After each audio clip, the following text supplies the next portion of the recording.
Эки кол менен ол кички бала да.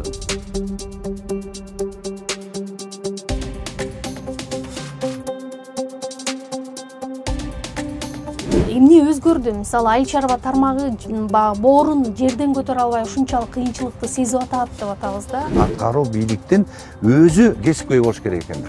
Саясат менен келди да көбү. Биринчи ондук, экинчи ондук, үчүнчү ондук деп атып, партия лидерин негизи акчаны чогултчу да. Саясатчы боло алдыңызбы? Мен саясатчы болдум десең, анда сен сатышың керек экен бирөөнү. Сен анан бүгүн кызыкчылыгыңды аткарып алгандан кийин эртең башка кызыкчылык тапканда дагы башка менен бирөө менен жүрүшүң керек экен. Сизди кошпойдо жүрүшсө керек. Кошпойдо жүрүшсө да кошпойт экен да аны. Эсенгул мырза, саламатсызбы? Саламатсыздык. 2015-жылы мен карап көрсөм, сиз парламенттеги шайлоо болуп, анан парламентке келе албай калганда ушул эми мен саясатты фермерчиликке алмаштырам, мындай таза экологиялык жактан сырьёну өндүрүп, кайра иштетүү багытына көңүл бөлөм деп айткан экенсиз. Билинбей эле мына 6 жыл убакыт өтүп кетиптир. Азыр ошол фермерчилигиңиз канчалык деңгээлде өнүктү, эмне менен алек болуп атасыз? Эми баягы жакшы сөз бар эмеспи? Сен кесибиң эмне десе, айыл чарбада айт, мен кесибим фермер деп. Бул чет өлкөдө бүт партия министр болсо дагы айтат экен, мен фермермин деп. Себеби кызматы убактылуу, а фермерчилик түбөлүк да, бул биздин оокат, турмушубуз ушу менен өтөт. Ошон үчүн мен дайыма айтам, эгерде саясаттан кетсем, мисалы 5 жыл депутат болдум, кеткенден кийин кээ бирөө окшоп кайра бийлик талашпай ошол фермерчиликке барып эле кызмат кыла берем деген сөз да. Анан ошон үчүн дайыма эле бош убакта уулум менин баягы мураскорум дегендей азыр Азат уулум ошо фермер болуп, фермердик чарбаны алып кетип атат, дайыма жардам берип, өзүбүз ошол суунун жетишпегендиги, ушундай бир маселелер бар, ошолордун баары менен алек болуп, мен депутат болуп турганда ушул айыл өкмөтүнө 47 миллионго ирригациялык системаны оңдогонго алып бардым эле. Ошол быйыл бүтүп, Кудай буйруса эмдиги жылдан баштап биздин да жер сууга жетчү эмес, ошо өзүмдүн жерим. Ошол сууга жетип калсак, биз абдан жакшы мындай сугат жерге өскөн жакшы продукцияларды өстүрүп, мындай үлгүлүү фермерчилик чарба кылсам деген ойдобуз да. Азыр ошондо сиз жер иштетип, мол түшүм алуунун аракетин көрүп келесизби, же баягы мындай асыл тукум мал чарбасына дагы көңүл бөлөсүзбү? Көбүнчө жер менен да, мал баягы хобби сыяктуу дегендей бар, бирок көбүнчө жер менен алек кылабыз. Жакшы беде уруктарды алып келип, мал болгондон кийин аны айдайт экенбиз, арпа айдайт экенбиз, анан жана суу жетпегенден кийин биз ушу буудайларды же жер жемиштерди, башка өсүмдүктөрдү айдай албай кыйналып келебиз. Көп фермерлер мына ошон үчүн биз да жана ирригациялык системага көңүл буруп, буйруса быйыл ошол бүтүп калса эмдиги жылы жакшы ойлорду ишке ашырабыз да. Жакшы. 6 жыл эми саясаттын кайнаган казанынан алыста жүрдүңүз да, болбой эле. Бирок саясат менен сен алек болбосоң, ал сени менен алек болот дейт. Анан 6 жыл ушу парламенттин трибунасын мындай сагындыңызбы, жокпу? Парламенттин трибунасы сагынарлык нерсе эмес ал. Ал өзүңдүн адамдын баягы табитинен болот экен да. Мени кичинекей кезимден эле интернатта окуп өскөнүмө байланыштуу жетим балдар бар болчу да. Ошолор тамакка тойбой калганын билип, үйгө чакырып, тамакка тойгузгум келип жүрчү, дайыма уруша кетсе ортодон болушуп жүрчүмүн да. Ошол характерим, бала кездеги характер тарбияң калып калат экен, атам да ушундай үйрөткөн да. Алсызга жардам берип жүр, өзүң чорчоңдобо, курсагың тойсо бирөөгө нан берип жүр деген ата эненин тарбиясы дагы болот экен. Биз ошол маселенин негизинде баягы мен айыл өкмөт болуп калдым. Айыл өкмөт болуп калган кезде атам айтты да, бул мен айыл өкмөт болуп жетекчи болгончо атам өзү бригадир болчу талаачылыкта. Анан үйдөгү нерсени ташый берчи да. Мен мисалы заводдо цехте иштеп, анан бир труба болуп калса, ошолорду үйгө алып келип койсом, ал киши талаага ташыйт. Анан ачымында ата үйгө алып келбей кайра тиги талаага ташыганы кандай десе, балам, муну өзүң убагында түшүнөсүң деген. Анан мен айыл өкмөт болуп калганда ошентип үйдөн талаага ташып, же болбосо жарым түндө үйгө келип калсам, айтчы, эми түшүнүп атасың балам деп. Элге иштейт деген ушундай болот деп. А мен ошол жыйынтыгы менен баары алат экенсиң да, дайымачы. Анан ошондо мынтип айтканда, жыйналыштарда угуп тур да, мен сүйлөгөндөрүмө айтып, балам, сен негизи элдик бала экенсиң, ушу депутат болушуң керек деп, ошо атамдын сөзү мени түрттү да. Анан чынын айтканда мен дайыма ошол чындыкты чыгарып, ошол баягы мүдөөсү аткарылбай калган элдин мүдөөсүн аткарууга далалат кылып ушинтип жүргөн адам депутат болгондо жана трибуна деп сиз айткандай ошо микрофондон кенен айтып ошону ишке ашырганга аракет кылат экенсиң да. Ал эми аткарылабы аткарылбайбы бул бийлик бутактын өзүнөн болот турбайбы? Мен ошол көп нерсени ошол депутат болуп турганда аткарылбай калганда ошол бийлик бутаган көрдүм да, ал жакта адамдар дагы билгейч ошол сен айткан сөздөрдү ишке ашыра турган адамдар болуш керек экен бийлик бутагында. Эми мына алдыдагы парламенттик шайлоодо кайрадан ошо парламентке келүү ниетиңизди билдирип, Азаттык саясий партиясы менен бара жаткан экенсиз да. Анан менде мындай ой пайда болду. Негизи быйылкы парламент анын үстүнө бир мандаттуу округдар менен дагы толукталганы турбайбы? Сиздин ошол Кемин Чүй облусундагы кадыр баркыңызды эске алганда, эмне үчүн туулган кичимекениңизден ошол өз күчүңүздү сынагыңыз келген жок? Бир мандаттуудан чыкпайбы? Бунун албетте маселеси бар. Биринчи мен айткым келет, өткөн мыйзамдар, өткөн конституциялык негизде эгерде шайлоо кодексин айтсак, ошондой боло турган болсо мен барбайт болчумун да. Мен себеби муну былтыр көрдүм, акыркы жолу Республика партиясы менен бардым. Алар мени 25ке коюп, мына эми сиз айткандай абройду көрүп туруп, анан 25ке коюп, анан акырындап 35, 37, анан 49-то жылдырып салды да. Мен ошондо ойлодум, бул акчалар келек турбай. Себеби чынында биринчи ондук, экинчи ондук 30га чейинки акчалуу болчу да. Ошонун баарынан ошон үчүн мени жылдырып салды. Анан ойлодум, акчалар келет экен, андан көрө барбай эле оокат кылып жүрө берейин деп. Себеби коомдук уюмду уюштуруп алып деле жүрдүм. Ошо менен иштесең деле болот экен, ушундай ой болчу. Анан бул шайлоо кодекстерде алмашылып жаңы ыкма келгенден кийин азыр ар бир адамга сиз айткандай аброюна жараша эл добуш берет экен дегенде кой барайын дедим да. Анан республикага кайра чыкпай калгандан кийин мен ошо Азаттыкка тандап эмне үчүн бардым дегеним, бул адамдык факторго таялат экенсиң да, ким башында турат депчи. Анан карасам, Акмат Келдибеков штабты башкарып атты, партия болсо Исмаил Саковдук экен, чогуу иштегенбиз. Ошол парламентте чогуу иштеп жүргөндө Акмат Келдибековден бир айткан сөзүнө турганын, айткан сөзүн аткарганын, анан экинчиден бул эркектик сөзү бар да. Эркектик сөзү бар. Ошон үчүн ушул жигитке мен көбүнчө мындай өзүмдүн көңүлүм түштү. Анан экинчиден Исмаил Саков өзү дайыма чындыкты бетке айтып, ошо партиясы кемчилик кылса дагы ошону айтып чыкчу эмес беле. Ошон үчүн ошол жакшы адамдар бар экен деп, ал жерде Бөдөш Мамырова бар экен, Жылдызкан Жолдошова, Акназарова, Элмира Ибраимова, мисалы ошол Элмира Жумалиева бар менен чогуу иштегем. 6-чакырсаң эч ким жок экен. Ошонун баарын карап туруп анан бардым да. Анан партиябыз менен өтөлүк деп барсак, партиялаштарым айтты, сиз жалгыз барыңыз, себеби болбой эле азыркы шайлоо кодекс менен 54 адам бири-бирине атаандаш болуп калат экен. Анан биз бир партияда туруп атаандаш болбой сиз үчүн иштейли деп, алар ошо мага жол берди. Ошон үчүн ушул партияга кирип калдык да. Парламент жылдан жылга парламенттин улам бир чакырылышынын сапаттык деңгээли кескин түшүп кетти деген сындар өзгөчө көп айтылып келет. Сиз болсо бир жолу айтканыңыз эсимде, парламентке жалаң акчалуулар келип, анан буга лидерлери көбүрөөк күнөөлүү депчи. Эң туура. Эми 7-чи чакырылыш ошол сапаттык деңгээлден кыйла көтөрүлөт деген ишеним барбы, же дагы эле мындай күмөнсүнүү жашап атабы? Жок, ишеним бар. Себеби шайлоо кодекси түп тамыры менен өзгөрүлүп, ошо эң чоң коррупциялык мындай казанды жокко чыгарды да. Себеби жана мен айткан биринчи ондук, экинчи ондук, үчүнчү ондук деп атып, партия лидерин негизи акчаны чогултчу да.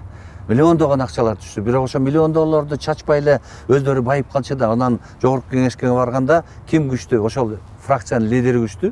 Фракциянын лидери да кайра анда бийликти да талашчу да булар. Бийлик бутактарын өздөрүнүн кишилерин коюп алып, ошолорду да коюп өздөрү эле чечип, анан калган депутаттар, мен да көрдүм да, калган депутаттар мына биз мисалы колду көтөрүп жүрчүбүз, алар эчтеке билбей калчу экен. Анан башында бир 3-4 байып эле ошону менен алек болуп жүрүп калган үчүн ошол система өзүн актаган жок. Анан мен ошон үчүн айткан, бул парламенттин аброюн кетирген, парламенттик мамлекетти жокко чыгарган ошо депутаттар, фракциялардын лидери өздөрү болду. Биринчи мен айткан ошол эки жанагы акчалык кызыкчылык жагынан, бийликтин бутактарына кызыкчылык жагынан, экинчиден эң чоң маселе бул ар бир келген депутаттар акча менен келгенден кийин өзүнүн принциби жок, өзүнүн сөзүнө тура албаган, чындыкты талаша албаган, бүгүн мисалы бирди айтса эртең башканы айтып кошомат кылгандар көп келген үчүн мына ошентип акырында эл дагы парламентке ишенбей калды да. Парламенттик мамлекет болбосун, жалаң гана бир мандатты болсун дебеди. Эми азыр аралаш болуп калды.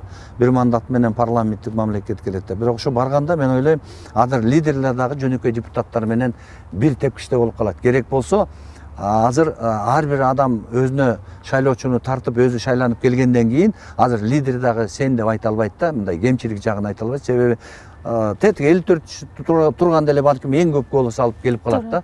Мына ушунун негизинде азыр ар бир адам өзүнүн таразасын билип, өзүнүн күчүн билип анан келет, анан сөздү тарыхты унутпаш керек да. Сөз талашып, чындыкты талашып эл үчүн иштейт го дейм да. Себеби элдик депутат деген сөз кайсы чакырылышта болбосун ал биздин могу жүрөгүбүздө болуш керек да. Мына ошону унутуп калгандар жанагындай болуп анан кийин бийлик бутактарынын президент баш болуп ошолордун президентти баш кылып ошолорго баш ийип калган үчүн биз анан кийин саясий оюндарга курмандыкка чалындык да көбү. Ошол чалынбаш үчүн азыркы чакырылыштагылар тазараак келеби дейм да. Мен таза келет деп такыр кепилдик бере албайм. Себеби көп адам, 90 адам болгондон кийин арасында дагы эле өзүнүн принцибин сактабаган, билбегендер болот. Анан жаштар келет, кээ бир таза эместерди ээрчип кетиши мүмкүн. Мына ушундай эмелерден, коопсуздуктардан эч убакта мындай кепилдик бере албайт экенсиң да. Сиз парламентте айыл чарба боюнча тармактык комитетте иштеп калдыңыз да. Анан парламентте ушул тармактын көйгөйлөрүн эң көп көтөргөн же жалгыз 5 депутат болсо анын бирөө сиз элеңиз да. Анан азыр болсо мына арадан 6 жыл өттү, ошо сиз парламент депутат болуп кеткенден бери айтыңызчы, эмне өзгөрдү? Мисалы айыл чарба тармагы боорун жерден көтөрө албай ушунчалык кыйынчылыкты сезип атат деп атабыз да. Ооба, абдан сонун суроо да бул. Мен айткандай, мен кайсы жерде жүрсөм да, депутат болсом да фермерлик жүрөгүмдө деп атпаймынбы? Ошон үчүн бул тажрыйбадан болот экен. Мен тиги кичинекей кезимен мисалы бизди төө менен көчүп жүргөн кезде апам айтып калчу эле, кызыбызды, улуу эжекем бар да, кызыбызды бир куржунга, сени бир куржунга салып, анан төөнүн эки жагына жүктөп коюп анан ошондон баштап эле мал менен жүрүп анан өзүм фермерликке кеттим да. Анан ошо фермерликтен баягы кыйынчылыктын баарын тең өз жонуң менен өткөндөн кийин депутат болгондо мага иштеш оңой болду да. Көп мыйзам жаздым, мисалы 38 мыйзам жаздым, 20 мыйзамдын саактары болдум. Анан Асылбек Шариповичтин айткандары бар болчу да, эң көп жазган мыйзамды Эсенгул болду деп, бирок мени мындай жарыялаган жок. Себеби Өмүрбек Чиркешевди көп жазды деп ошол кишини чыгарганга аракет кылышкан. Мен андайды билчү эмесмин, биринчи орун, экинчи орун мен ага маани берчү эмесмин. Эң негизгиси эл үчүн мыйзамдар иштесе болду деп. Ошол убакта менин сүйүнгөнүм, кубанганым, мен элди уят кылбай иштедим да. Уят кылбай иштедим. Ал эми өкүнгөнүм болсо, менин көп жана жазган мыйзамдарым деле анан өзүмдүн айткан сөздөрүм дагы аткарылбай калды. Мен жана айтып кеткен, аткаруу бийликтин өзү кесипкөй болуш керек экен да. Саясат менен келди да көбү. Ошол кесипкөй өкмөттүн башчысы болуп, өкмөттө иштегендер өзгөчө, аткаруучулар. Кесипкөй болсо, сенин мыйзамыңдын да маңызын чыгарып туруп элге жеткирет. Анан өзүңдүн айткан сөзүңдү дагы, мындай аткарыш керек экен, эгерде мыйзам ага жол бербесе, анда мыйзамдарды иштеп чыгып, анан бизге сунуш кылып, анан жогорку кеңеш кабыл алса, мен ойлойм, айылдын да, элдин да турмушу оңолуп кетет экен да ошону менен. Мына ошолор 5-чакырышта мен иштегенде болбой калды көпчүлүгү деп, ушул жагынан өкүнөм. Ал эми кайра баратканым, мен 5 жылдын ичинде тажрыйба топтодум. Саясий жагынан жана ишмердүүлүк жактан, парламентте кандай иштеш керек экен, канткенде элге көбүрөөк пайда тиет дегеним. Көп нерселерди мен азыр айта албайм, мисалы, кийин иштегенде ошо тажрыйбамды пайдаланып, тезирээк, батыраак элдердин айткан сөздөрүн азырдан наказ болот да, мисалы, ошолорду ишке ашырып кетсе деген ойлор болуп атат да. Анан ошон үчүн кесипкөй партияңдын негизи өзөгү кесипкөй болуп ошолор күчтүү болсо, анда сен да алар менен күчтүү болот экенсиң. Эгерде өзөгү начар болсо, анда сенин айткан сөздөрүң кесипкөй болсоң дагы мындай начар болуп ишке ашпай калат экен. Мен ошол башыма өнөт. Азыр Кыргызстанда дээрлик мындай басымдуу айылдар дотациядан чыга албай, бюджетке абдан чоң мындай оорчулук келтирип жаткандыгы айтылып келе жатат. Анан эми баш мыйзамга ылайык президент жалгыз өзү жоопкерчиликти алып, акимдерди өзү дайындай турган болду да. Бирок буга дагы мындай каршы болгондор басымдуу, биз артка кеттик депчи. Сиз көз карашыңыз кандай бул боюнча? Ооба, бул басып өткөн демократиялык жолубуз бар. Анан адамдык укукту өрчүтүп атабыз. Демократиялык жолдо бул децентрализация бийликтики болуш керек деп ошентип келдик. Мен ошонун үстүндө да иштегем. Өз алдынча башкаруу министрдин советниги да болгом да. Айыл өкмөттө болгом. Ошондо биз өз алдынча башкаруу органдарга бийликти көп берип, анан эл менен иштеп аткандан кийин ошолорду колдойлу деген маселелерди, анан мыйзамдарды кабыл алганбыз да. Бирок тилекке каршы бүгүнкү күнгө чейин ошолор иштеген жок да. Анан артка кеттик деп эмне айтабыз? Мисалы, мен айыл өкмөт болуп иштеп жүргөндө децентрализация деген ушундай болчу. Бизге 15те канча министрлик болсо дейинчи, ошолордун баарына ыйгарым укуктар бар. Бизде мамлекеттик ыйгарым укуктар бар. Бирок ошону менен кошо каражатты берген эмес да. Мен мисалы ошолорду иштеш үчүн жарым ставкага коюп, анан ага кошумча бирдеме таап берип, өзүмдүн каражатыман же болбосо жанагыдей фермерлер колунда барларды силер мынтип койгула, тиңтип койгула деп эле элди ошону менен багып келгенбиз да. Ошондо эле мен айткам, эмне үчүн айыл өкмөттөрдү ара төлөгөн баладай чыттап коесуз, Аскар Акаевич мынандай кылалы, тигиндей кылалы деп анан кийин финансынын децентрализация боюнча мыйзамын чыгардык. Бул өз алдынча башкаруу органдарынын экономикалык, финансалык негизи деген мыйзам болчу да. Ошол мыйзам бүгүнкү күнгө чейин иштебей келди. Иштебей келди, себеби бюджеттен бөлүнгөндө жана мен айткан финансалардын баары тең ыйгарым укуктар менен кошо берип, анан кийин ошол жерде иштеген айыл башчыларды, ошол жерде соцработниктер жана башка вуз дегенин баарына тең айлыкты тиешелүү деңгээлде берип туруп, анан кийин баягы элге иштей деш керек болчу. Ошол ашкан жок. Көрдүңөрбү? Мыйзам иштебейт да. Анан биз депутат болуп жүргөндө 15 укугу бар экен деп туруп, анан жанагы мен айткан каражаттарды кошо берилсин деген дагы кошумча мыйзам бердик. Ал 15-жылдан баштап иштемек. Тилекке каршы бүгүнкү чейин ада иштеген жок. Демек, аткаруу бийлигинде күнөө бар экен да, көрбөйсүздөрбү?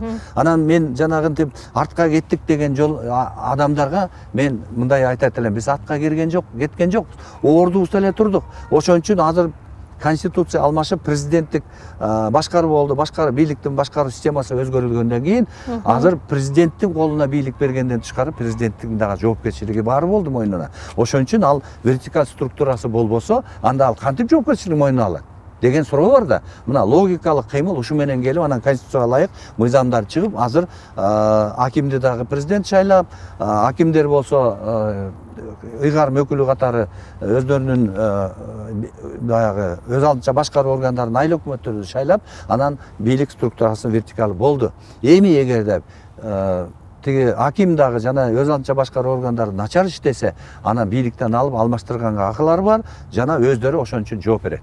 Мына элдин азыр ута турган ушунда. Кеп башкада, кеп ким башында турат деп дайым айтабыз. Адамдык факторго таялат экен да баары, бийлик бутактарында.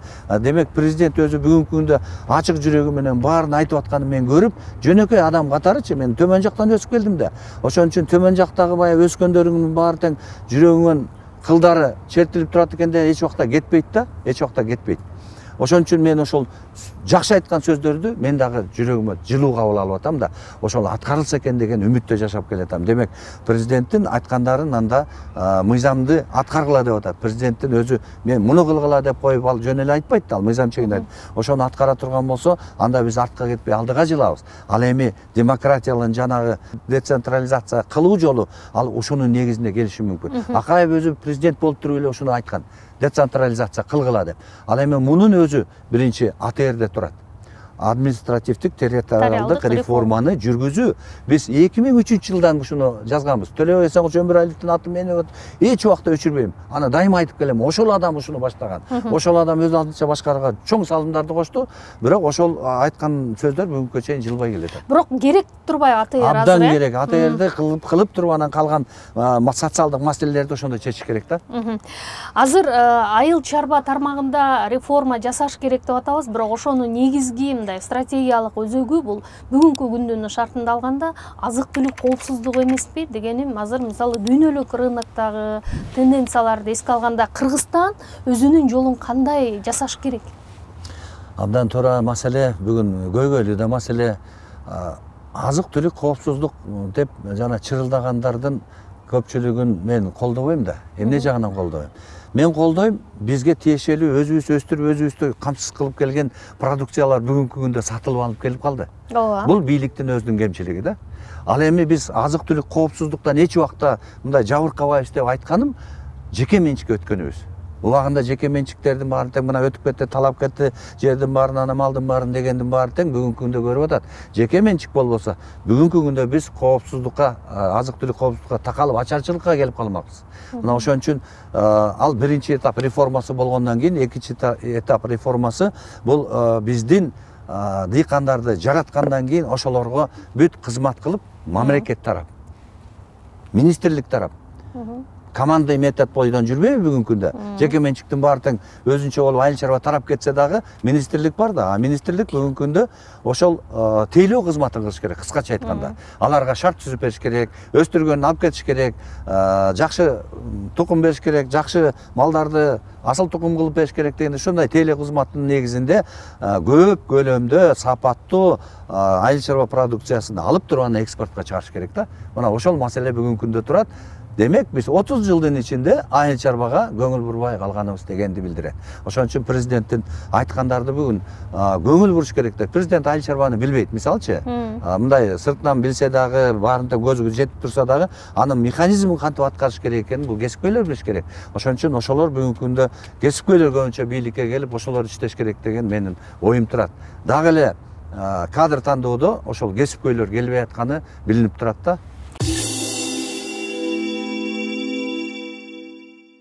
Эсенгул мырза, анан эми азыр дагы бир көйгөй, жана сиз өзүңүз учка айтпадыңызбы? Биз мындай товарды өндүргөнүбүздү сата албай, тыштан эле алып келген өлкөгө айланып баратабыз депчи, өзүбүз чыгарган продукцияны өндүргөнүбүздү сатуу маселеси да кыйынчылык жаратып атат дегеним, мындай кайра иштетүү тармагына көңүл бөлө албай жаткандайбыз. Сиз дайыма ирелештирүү керек, кооперативдерди түзүү керек деген маселени айтып келе жатасыз да. Кантип чечсе болот муну?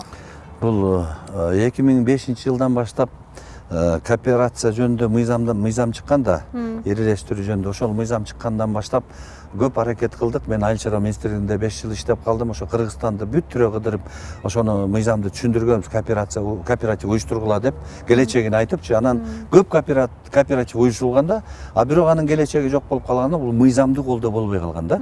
Анан мен ошо депутат болуп келгенде мыйзамды колдоо көрсөтүлүп, мыйзамды жазып, алардан баягы өздөрү менен биргелешти эле. Анан мамлекет колго чаппай, юридикалык лицо болдуң, анан сен деген налог төлөшүң керек, отчет беришиң керек деген негизинде барбайт экен бугачы баары. Аны ошолекини мыйзамды да чыгарганбыз да. Бирок тилекке каршы бүгүнкү чейин ошолеки элестирген чарбалар келбей атат, себеби ошо мыйзам аягына чейин жетпей калды. Андан тышкары кызыкчылык көрсөтпөй атат. Ошолорго элестирген чарбаларга биринчи иретте техника, акча, каражаттын баарын тең 5% сууда, мисалы, ушунун баары кызыкчылык да ошону берилбей калды да. Анан мен жогорку кеңеште турганда бул кооперативдердин маанисин айткандан тышкары, биз эгерде кайра иштетүү тармакты иштетпесек, ошолекини күчөтпөсөк, таможенный союзга жана бажы биримдигине киргенибиз биз абдан туура эмес болуп калат. То есть бизге минус болуп калат. Бүт өнүккөн мамлекет дегенде биздин арабыздагы чоң ири мамлекеттер өздөрүнүн продукциясын Кыргызстанга киргизип, биз чийки зат берүүчү мамлекет болуп калабыз деп айтканым бүт стенограммада бар. Ошондо Темир Сариев жок, биз ушу 4-5 жылдын ичинде бизге берип атат преференция, ошонун баарын тең аткарабыз деген, ана аткарылган жок. Мен айткандай, азыр бүт биз чийки зат берип, бизге жанагындай даяр продукция башка мамлекетке келип, импорт көп болуп, экспорт жок болуп, бизде баягы утулуубуз, бюджеттин да утулуусу ушундай жаман болуп атат. Анан албетте жеке менчиктин өсүшүнө бул бут тосуу да. Ошон үчүн жана айткандай, мамлекет ушул кайра иштетүү тармагын уюштуруп, бүгүнкү күндө уюштуруп атабыз деп атат. Мисалы, менин сөзүмдө кээ бир айтат болуш керек, Эсенгул ушинте берет, биз кылып атпайбызбы? Локалдуу түрдө кылып атышат. Локалдуу түрдө логистикалык центр, жанагы мал союучу жайлар, булардын баары жана хранилищалар, овощ хранилищалар, бунун баары тең жеке менчиктики да. Аларга акча берип атат. Кредит алды, ашмат кредит алат. Ал өзүнүн кредиттен кутулуш үчүн өзүнүн кызыкчылыгы бар да. Мамлекет көрдүңөрбү? Байланыштырбай атат. Теги өндүрүүчү менен баягы кайра иштетип, сактап анан кайра иштетип сатуучулардын баарын уюштура албай атат. Мен мунун жолун да айтып бергем. Бирок мен айткандан кийин кесипкөй болбогондон кийин же кызыкпагандан кийин жүрө беришет экен да. Баягы солдат спецслужба идет болуп эле ушундай болуп атат. Ошон үчүн бүгүнкү күнгө чейин биз утулуп келатабыз да. Кесипкөйлөр жок болгон үчүн айткан сөздү аткарылбай атат да. Сиз баягы болбой эле парламентте отурганда мындай саясат менен түз аралаштыңыз да. Анан азыр эми депутаттыктан эмессиз, эми кайрадан депутат болоюн деген оюңуз бар. Анан саясатта мындай өзүңүз койгон бир планкага жеттиңизби дегеним. Мисалы сиз өмүр жолуңузга таянып көрсөк, чабандыктан баштаган экенсиз. Айыл өкмөт башчысы болдуңуз, бир топ мындай мамлекеттик аткаруу бийлигинде кызматтарда жүрдүңүз да. Анан эң чоңу келип эле мыйзам чыгаруу бийлигинде отурдуңуз да. Саясатчы боло алдыңызбы? Саясатчы боло алдым деп айта албайм да. Себеби бул саясатта мен саясатчы болдум десең, анда сен сатышың керек экен бирөөнү. Сен анан бүгүн кызыкчылыгыңды аткарып алгандан кийин эртең башка кызыкчылыкты атканда дагы башка менен бирөө менен жүрүшүң керек экен, бирөөдөн акча алышың керек экен, бирок акча беришиң керек экен. Саясат деген керек экен дегенди мен ушунда билдим да. Мен ошондой аралаша алган жокмун да. Аралаша алган жокмун. Ошон үчүн мындай бир акчалуу топторго да аралаша албай жүрдүм да. Сизди кошпойдо жүрүшсө керек. Кошпойдо жүрүшсө да кошпойт экен да. Аны мен ошон үчүн айттым да, мен коллегаларга ачык эле айткам. Мен эми түшүндүм. Эмне үчүн кедейдин балдары кедей бойдон жүрөт? Кызматчылын балдары кызматта турат экен, кедейдин балдары болсо жөнөкөй адамдын балдары кызматка да бара албайт экен деп. Анча мынчасы бар болсо аделе акча берип жүрүп чуркап барат экен. Биздин балдар өспөйт экен да. Мына ушул системаны мен ойлойм Садыр Нуркожоевич азыр өзү дагы төмөн жактын баарын көрүп келген адам катары ушунун баарын тең оңош керек деп ойлойм. Демек биз депутат болуп барсак ушул жагдайларды жокко чыгарыш керек болуп атат да. Саясатчылар кызыгып жалаң өзүнүн кызыкчылыгына иштебегендей кылып жол жасап бериш керек экен да. Эгерде ал мурунку система кетип калып, мен жана айтпадым, мен ишенем ушу тазараак шайлоо болуп, анан тазараак адамдар келет деп атпаймынбы? Көмөн санаганым жана кичине болот, албетте минустар деп. Ошондо биз жакшы жолго түшүп, анан кийин турмушубузду оңоп, биздин жөнөкөй адамдар жана акчасы жок дыйкандардын, жөнөкөй айылдагы мугалимдердин балдары ушундай акылдуу балдар болот, зээндүү. Бирок алар өсүп келип эле анан өзүн жоготуп коюп атканда ал бийликке бара албай калып атат, то есть кызматка бара албай атат. Мына биздин ушунчалык акылдуу балдарыбыз. Америкада, башка өнүккөн мамлекеттерде жүрүп келип алып анан кайра кетип калганын биз да көрдүк. Мен депутат болгондо көрдүм да. Ошо бир бала айтат да, мен келдим дейт. Анан иштедим дейт. Анан өнүгүп өсүп кетем, билгенимдин баарын тең ишке ашырам деп ушунчалык ишенип келгем дейт да. Даже бир кызыбыз экөө айтты мага. Анан кийин эле муну жазайын, тигини жазайын десем, начальник отделдер бар, анан өйдө бар да. Ошолордун арым айтат, "Ай, сен айтканды кылчы, аны эмне кыласың кылып? Ал бул жерден ары ашпайт, ишке деп атып эле ошентип отуруп анан билдим дейт. Бизде өнүгүп кете албайт экенбиз. Мен айтканымды аткара албайт экенмин деп анан кайра кетип калат экен. Чет өлкөдө бир чети бияктан айлык да качырат экен. Президент ачык айтпадыбы? Кичинекей айлык алса анан кантип ал чет өлкөгө кетип, анан ошол жакта айлыктарга кызыгып, биздин системага өчүп, анан келбей атпайбы? Анан мамлекетибиз кадрга да жарды болуп атканы ошондон да. Айтыңызчы, мисалы азыр парламентке биз эскилер келбеш керек, жаңы генерацияны көргүбүз келет деген маселе мындай бир ушундай бир тенденция жүрүп атат да азыркы учурдачы. Анан кээде сизге деле мүмкүн кулуардан тышкары, мүмкүн жүзүңүздү карап, "Ай, сиз барбай эле койбойсузбу?" деп айткандар болобу? Эгер болсо аларга кандай жооп берип атасыз? Бул туура суроо, азыркы айтылып аткан сөздөр. Мага мисалы көзүмө эч ким айта элек, барба депчи, көп эле жакшы иштедиңиз эле, ушу барсаңыз болот эле дейт да. Анан эми ар бир адамдын душманы бар болот, жок деп айтпаш керек, мен жакшымын деп да айтпаш керек. Албетте артыңдан сүйлөгөндөр болот. Мен сиздин сурооңузга эки кырдуу жооп берет элем да. Мисалы бир кырдуусу жанагы жаңы генерацияны көрөбүз деп атпайбы, көргүбүз келет деп атпайбы? Себеби мына улгайып калган бизге окшогон адамдарды жана жаштар барбай эле койсун дегендерди бир комалак, бир карын майды чиритет деген болду да. Мисалы ошол эле улгайып калгандар кээ бирөө өзүн жаман көрсөтүп, жолуна улунуп сүйлөп, же өзүнүн кызыкчылыгын, балдарын жумушка орнотуп, анан каражаттын артынан чуркап алып эле ушинтип жүргөндөрдү көргөндөр бизди да жаман көрөт да. Ал эми экинчи жагынан улгайгандардын тажрыйбасы бар. Мен айтат элем да, эгерде сен 50 жаштан өйдө, 60 өйдө ушулар келбесин десең, анда өзүңдүн атаңа каршысың. Өзүнүн атасы да ошондой да. А сен атасы жок өстүң беле, атаңа айтып жүрбөстүң да. Мен мисалы 5-октябрда революцияда бир топ балдарга айтсам уялып кетишти. Артымда туруп сүйлөп атышат. Бирөө айтат, керек болсо 40 жаштан өйдө келтирбеш керек дейт да. Анан мен чыдабай кетип анан басып бардым. Балдар канчадасыңар? 27, 28, 25 жаштагылар экен. Атаңар анда силердики где-то 40тан өйдө, 50 ушундай ооба дейт. Анда силер атаңарга каршы чыгып атпайсыңарбы? Десем, эмнеге дейт? Азыр айтпадыңбы 40тан өйдө деп келбейм деп. Атаңа каршы чыксаң анда бала сен кантип өсөсүң мынтип отурсаң десем, бирөө эле айтты, байке кечирип коем, сөз сүйлөнө берет экен деп. Көрбөйсүңөрбү? Анан кийин жаштардын жана айтып атканынын бир чындыгы бар. Жаңы генерация деп атпайбы? Бул маселе жашка тиешелүү эмес. Бул маселе адамдын аң сезимине тиешелүү экен. Мисалы мен мына канча жашка чыксам да жаңы системаны, цифровизация деп атат мисалы. Муну бат кабыл алдым да. Бат кабыл алып ушул керек экен деп ошого да үйрөндүм. Болот экен да адам өтсө. Анан мисалы кээ бирөө азыр 40 жаштагы деле болсо, же 30 жашта деле болсо, бала чакасын багып эле анан кийин компьютер эмес, сотканы билбейт экен. Жөнөкөй сотко кетет, WhatsAppка чыксаң ал эмне дейт да. Албетте бул өзүнүн үстүнөн иштебегендик болот. Эгерде өзүнүн үстүнөн иштесе, жаңы агымга, жаңы умум менен бир кадамга басканга дайыма алы жетет да. Ошон үчүн ушундай адамдар болуш керек деп ойлойм. Дайыма мындай энергичный жүрөсүз да, жүргөнүңүздү байкап жүрөбүз. Бул баягы элетте туулуп өскөнүңүздүн мындай таасириби же спорт менен машыгасызбы? Эмне менен алектенесиз негизи бош убактыңызда? Мен эми мындай профессионалдуу спортчу болгон эмесмин, бирок интернат бизди тарбиялады дебедимби? 8 жыл интернатта чуркадым, бийиктикке секирдим, баскетбол ойнодум, бокска катыштым. Ушинтип жүрүп мындай адам чыйралат экен да. Анан биз интернатта өскөндө мындай бир көп дагы талашып, тартышып, мушташып, ушундай күрөшүп көп жүрчүбүз. Андан тышкары өзүм ошол интернатта жүргөндө бизди аткаруучу кылып үйрөткөн да. Бирдемеге жумшаганда чуркап барып келип тургандачы.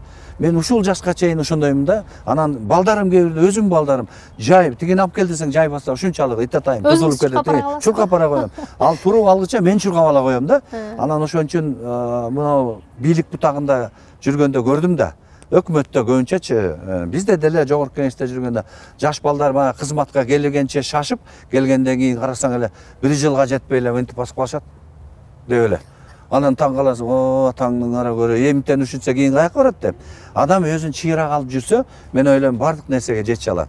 Мен ошо депутат болуп жүргөндө мага дагы айтып аткандарды, ыраазычылык кылгандарды, анан өзүмө да ыраазы болгонум, бирөөнүн айткан сөзүн жүрөгүмө кайгысын, капасын терең кабыл алган үчүн мен ошого жардам берейинчи деп жанталашып, телефонду алып тияка чуркап, кайра өзүм таап ал апаны же болбосо аялды, эркекти өзүм таап алып анан сүйлөшүм. Момдай болду, бияка келиңиз. Мынтип деп жардам берип, ооруган балдарына ошентип жүрүп, абдан ыраазычылыгын алдым да. Анан көптөгүлөр мага келчи да.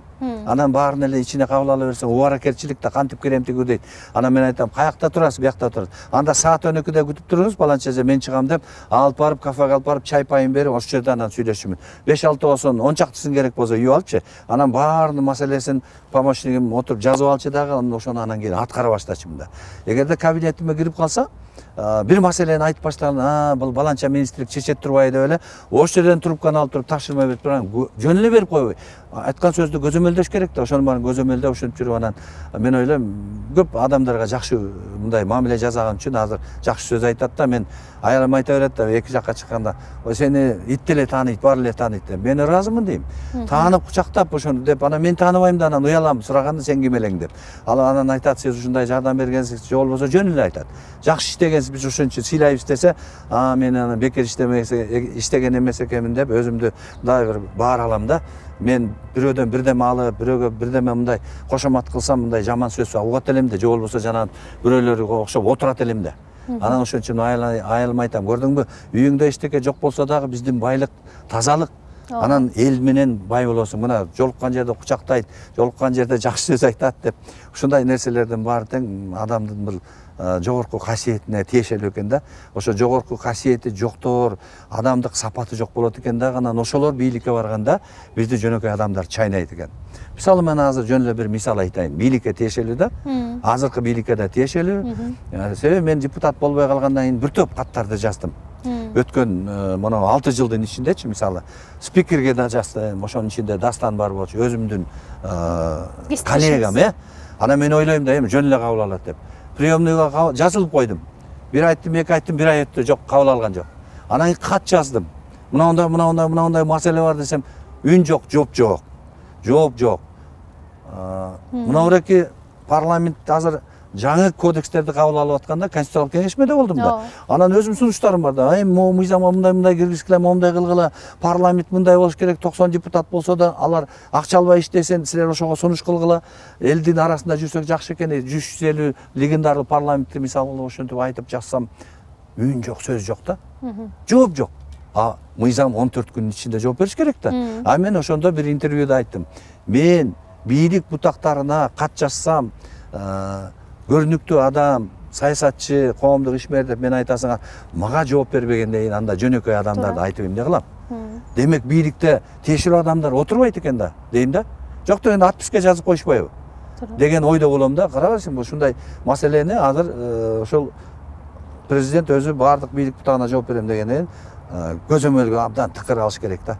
Аларды аябаш керек. Азыр айтып атпаймынбы, мына бийликке эмеге парламенттик шайлоого таза эместердин баарын кызматтан алам, кетирем деп атканда жакшы, ошону көрсөтүш керек. Анан бийликте дагы иштебегендерди ошону көрсөтүш керек. Кетириш керек да, ордуна жакшыларды алыш керек. Сизге анда чоң рахмат. Буюрса, сизди кайрадан кийинки парламенттен көрөлү. Рахмат, чоң рахмат сиздерге да.